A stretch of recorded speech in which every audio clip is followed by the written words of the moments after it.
Take on some responsibility. Do something for other people. You're doing something for yourself while you're doing that, even if you don't know it, for sure, because you're a community across time. Find something to serve. Somebody to help. Someone to help. To solve. Find a job. Do your best with the customers. Don't be above your job. You're going to get an entry-level job when you're a kid. Well, what else would you want? You want to be the boss? What do you know? You don't know anything. You could be the boss of your job. You know, if you're working in a grocery store, or you're working in a convenience store, assuming you're not working for terrified tyrants, you can be nice to the customers. You can develop your social skills. You can learn how to handle a boss-employee relationship. You can be there 15 minutes early and leave 15 minutes late.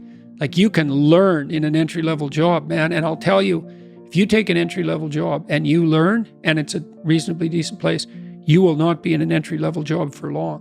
Because everyone who's competent is desperate for competent people. And if you go and show yourself as competent, there'll be a trial period. But if you go show yourself as competent, all sorts of doors you didn't even know were there will start opening like mad. So you strive for competence, for craftsmanship. Yeah. For discipline. You know, I mean, I said in one of the chapters in my books is focused on putting your house in order. It's like, well, how do you start?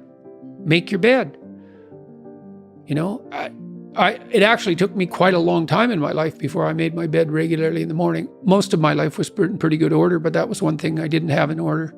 My clothes in my closet as well, all that's in order. Not all of it. I'm cleaning out some drawers right now, but look around and see what bugs you in your room. Just look. It's like, okay, I'm in my room. Do I like this room? No, it bugs me. Okay, why? Well, the paint's peeling there, and it's dusty there, and the carpet's dirty, and that corner's kind of ugly, and the light there isn't very good, and my clothes closet's a mess, so I don't even like to open it. Okay, that's a lot of problems. That sucks. That's a lot of opportunity. Pick something and fix it. Something that bugs you. Yeah, but not too much. So the rule is, pick something that you know would pick a problem. Pick a solution to it that you know would help, that you could do, that you would do. So you have to negotiate with yourself. It's like, well, I won't clean up this room. How do you know? I've been in here for 10 years and I've never cleaned it up. It's like, well, obviously that's too big a dragon for you. Would you clean one drawer? Find out. And so imagine now you want to be happy when you open that drawer and you think, well, that's stupid. It's like, is it? Maybe it's your sock drawer, which I cleaned up in my room the other day, by the way. You're gonna open that every morning. So that's like 30 seconds of your life every day.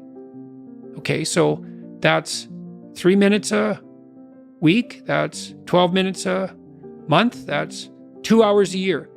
So maybe your life is made out of, you got 16 hours a day. Let's figure this out. 12 in an hour, 12 in an hour, 144 in 12 hours. Yeah, let's say 200. 200 5-minute chunks. That's your life. Ladies and gentlemen, Jordan Peterson did just some math how many 5-minute chunks there are in a day. And I'm pretty sure that's pretty accurate. It's approximately right. So you got 200 5-minute chunks, and they repeat. A lot of them repeat. Mm-hmm. So if you get every one of those right, they're trivial, right? Who cares what my sock drawer looks like? It's like, fair enough, man, but that's your life. The things you repeat every day. The mundane things. Think, I could get all those mundane things right. That's the game rules. It's like, now all the mundane is in place. Now you can play. Because all the mundane's in place. And this is actually true. So with children, imagine you want your children to play. Well, play is very fragile neurologically. Any competing motivation or emotion will suppress play. So everything has to be in order. Everything has to be a walled garden before the children will play. That's a good way of thinking about it. So you put everything in order and you think, oh my God, now I'm tyrannized by this order. It's like, no, you aren't. Not if it's voluntary. And then the order is the precondition for the freedom. And so then all of a sudden you get all these things in order. It's like, oh, look at this. I've got some room to play here. And then maybe you're not depressed. Now, it's often not that simple, you know. It's not that's simple. Try putting your room in order. Perfect order. That's hard, man. I mean, it's a really powerful way to think about those 5-minute chunks. Just get one of them right in a day. Yeah, well, if you do that for 200 days, your life is in order. Yeah.